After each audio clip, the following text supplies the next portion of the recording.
सुबह का समय है। एक सूफी फकीर नदी की ओर जा रहा है स्नान के लिए।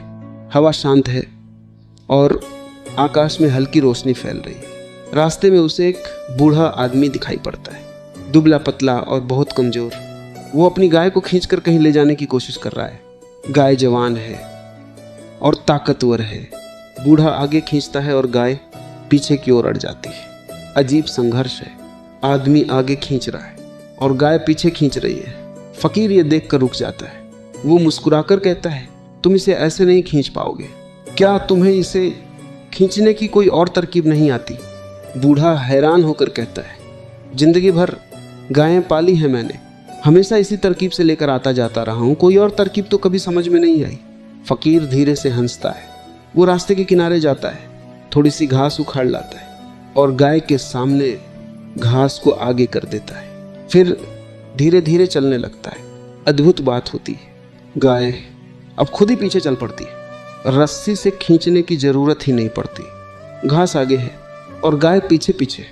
फकीर मुस्कुराकर बूढ़े से कहता है, तुमने गाय तो जिंदगी भर पाली, पर एक छोटी सी बात तुम्हारी समझ में नहीं आई।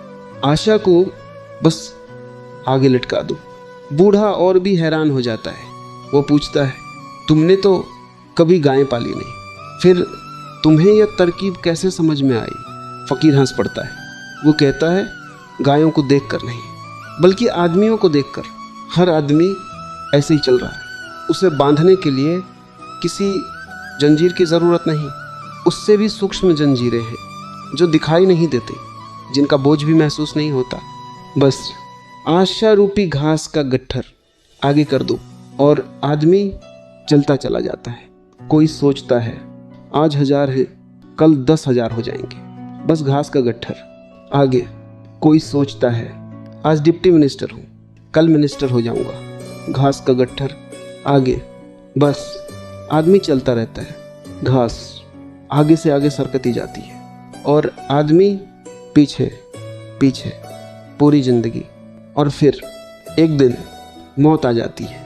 लेकिन आशा कभी पूरी नहीं होती। इस संसार में कभी किसी की आशा पूरी नहीं हुई और ना हो सकती है, क्योंकि जगत का स्वभाव ही ऐसा है।